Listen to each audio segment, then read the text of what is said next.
नमस्कार जय Jagannath welcome to ज्योतिष हैप्पी वर्ल्ड।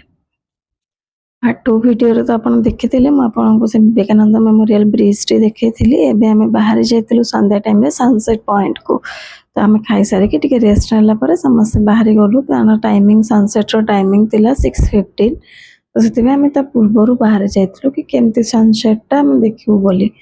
बहुत टिके हमरे होटल पाखर बहुत कम बाट थिला हमें मात्र विदिन 5 मिनिट्स रे पहुंच जाइतिलु। एटी देखि पारुथिबे कि बहुत जन लोक थिले। आमे टिके सूर्य देवतांक सह टिके चटपट फोटो उठे देथिलु। एही भितरे आमे जे जार मोर मोबाइल किछि मेमोरी कैप्चर करूथिली मते बहुत ही भल लागुथिला। जोटा मो पिला बेले मो बुक्स रे पढिथिली सेठी देखिके मते बहुत खुशी लागिला। तो मु सेमते अनेक रही था कि केते बेले सूर्य सनसेट हबो माने सूर्य अस्त आमे देखिबु। तमते बहुत जन लोक थिले के जे जहा परतले निज वेराइटी फोटो उठौथिले। सेठी बहुत कैमरामैन भी बोलुथिले आपण चाहिले फैमिली फोटो उठेई परिवे। और सेठी बहुत छोट छोट शॉप भी थिला। आपण बहुत शंखर जिंस मिलुथिला आपण सेठो किने भी परिवे। तो आमे किछि न किनके आमे बस ए माने नेचर रो ब्यूटी को उपभोग करूथुलु। मो छुआ माने से माने तांकर आराम से खेलुथिले माने समस्त छिडा कि बस अनेक ही रहिथिले केते बेले माने सनसेट अब देखिए कहीं ना समस्त बहुत दूर दूर आसते बस ये सनसेट पॉइंट को देखिया पे। तो आमे भी वेट करथिलु देखंतु सूर्य देवता एबे अस्त हेई सारी छंती जोटा कि आपन को एमती लागिवो ना कि माने एमती अनै थिबे हठात एमती सूर्य देवता कोरे पळेबे लागिवो पानी भितर टे सूर्य डूबी जाउछि। तो सेटा वीडियो रे जति पॉसिबल मु आपन को देखै पारली किंतु निजे आसिकी देखिबाटा आपन को बहुत भल लागिवो। तो जेहेतु सनसेट हे जायतला जेहेतु एबे अंधार हे जायछि आमे अंधार में आपन देखौछि एडी जो छोट छोट लाइट जळुछि। तो सेथि सब शंख बिक्री होतला और सेठी सब नॉन वेज माने पॉम्पलेट माछ भी बहुत वेराइटी रो मिले। हम सब देखिथिलु प्राइस जेतु हमको टिके अधिक लागुतला सेते पे हमें किनि नथिलु कारण हमको त्रिवेंद्रम रे बहुत कम रेट रे मिल जाय सी फिश सब।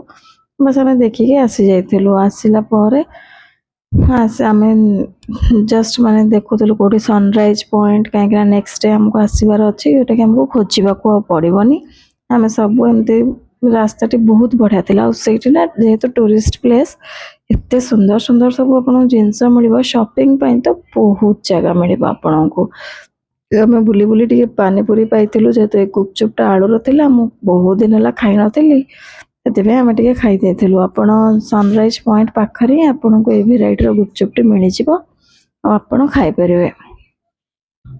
तो हमें मन गुपचुप खाइला पर हमर मन पड़ला यार हमें तो फोटो उठेइथिलु सेठी कैमरामैन हमर फोटो उठेइ देथिला आउ हमें आनिबा को भूली जाइथिलु। तो हमें पुणी पछुक फेरिथिलु बट हमें भूल रास्ता रे जाउथिलु। ताको फोन कला पर हमें पचारिथिलु से कहतला हमें जोटी गुपचुप खाउथिलु सेठी ही तांकर शॉप टी थिला सनराइज पॉइंट पाखरे। तो पुणी हमें फेरी आस्थिलु। एटी देखि परथुबे सेठी कन्याकुमारी माता का टेम्पल अछि। तो टेम्पल पाखरे हमर से फोटो दुकान टी थिला हम से फोटो आनी सारा पर देखी पारे नाइट व्यूटा से ब्रिज रो। तो हम फोटो उठे बहुत सुंदर फोटो होता आम नहीं आसलु हमको बहुत भल लगिला। जहाँ गोटे आम गोटे से मेमोरी से भल ही लगे एमती बुला भितर आमको जड़े ओडिया देखा जाइए जे जन सर्विस जड़े भाईना थे। तो सहित ये कथबार्ता आम फैमिली सहित कथा है आम पुणी जावाई आसलु कि आमको आहरी गोटे जगह बुलवार टे कथा है हस मजाक करी से माने तांकर फेरी जाइतिले रामेश्वरम बुलिया पे आमे सेठी बुलिवार प्लान करथिलु। तो सेठु फेरी के आसिला परे आमे जाइतिलु सेठिकार फास्ट माने इंडिया रो फास्ट वैक्स म्यूजियम सेटा। तो मायापुरी बोली सेठी अछि जोटा कि जस्ट एंट्री कला बेल को कन्याकुमारी को आपन को राइट साइड रे आपन पड़ो आपन सर्च मार देबे गूगल मैप रे। तो देखंतु केते सुंदर सुंदर से माने करथिले आ से स्टाफ माने एते कोऑपरेटिव आपनकर फोटो उठेबे वीडियो कहले वीडियो बनेबे। तो आमे आ तांको परेशान न करिके से माने किंतु निज तरफ कहउतिले आमे दियंतु फोटो उठे दबो फैमिली फोटो ये। तो आमे भाबिलु आमे नाही आमे निजे निजे उठे दबो। तो मु टिके एमती नरेंद्र मोदी को तो केबे आम प्राइम मिनिस्टर को तो देखि परिबिनी फ्रंट टू फ्रंट। तो टिके देखि खुशी हो गली आ जेहेतु तांकर गोटे एमती वैक्स ये बना हेतिला आमे बहुत खुशी हेतिलु समस्त देखि फोटो उठे देखि सेठ गोटे 3D आर्ट गैलरी भी अछि जोठी बहुत सुंदर सुंदर फोटो आपन उठे परिबे। आमे एमती फोटो उठेइतिलु ଆମେ ବହୁତ ମଜା ତା ଭିତରେ। ସେଇଠି ତାର ପ୍ରାଇସ୍ 100 200 ଏମିତି ଅଛି। ଦିନ ବେଳେ ଗଲେ ତାର ଗୋଟେ ପ୍ରାଇସ୍ ଥାଏ ଆଉ ରାତିରେ ଆଉ ଗୋଟେ ପ୍ରାଇସ୍। ତ ମୁଁ ଆପଣ ରେକମେଣ୍ଡ କରିବି ଆପଣ ସନ୍ଧ୍ୟା ପରେ ହିଁ ଯାଆନ୍ତୁ। କମ୍ 100 ରୁ 200 ଭିତରେ ବୁଲିକି ଆସିବେ। ବୁଲି ସାରିଲା ପରେ ଆମେ ଯେହେତୁ ଡିନର୍ କରିବା ପାଇଁ ସେଠି ଗୋଟେ ଜାମ୍ ହୋଟେଲ ଥିଲା, ଆମେ ସେଠି ଖାଇବାକୁ ଯାଇଥିଲୁ। ସେଠି ବି ଆମକୁ ଜଣେ ଓଡ଼ିଆ ମିଳିଯାଇଥିଲେ। ବହୁତ ସାରା ଓଡ଼ିଆ ଆମକୁ ସେଠି ମିଳିଥିଲେ, ଆମକୁ ବହୁତ ଖୁସି ଲାଗୁଥିଲା। ତ ଆମେ ସେଇଠୁ କିଛି ଅର୍ଡ଼ର କରିଦେଲୁ। ମୁଁ ଆପଣଙ୍କୁ ରେକମେଣ୍ଡ କରିବି ଆପଣ ଯେଉଁ ବି ରେଷ୍ଟୁରାଣ୍ଟକୁ ଯିବେ ସେଠି ଟେଣ୍ଡର କୋକୋନଟ୍ର ଗୋଟେ ଶେକ୍ ମିଳେ, ଯେଉଁଟାକି ସାଉଥରେ ଫେମସ୍ କୋକୋନଟ୍ ଶେକ୍। ତ ଆପଣ ସେଇଟା ବି ଖାଇ ପିଇ ମାନେ ନେଇପାରିବେ।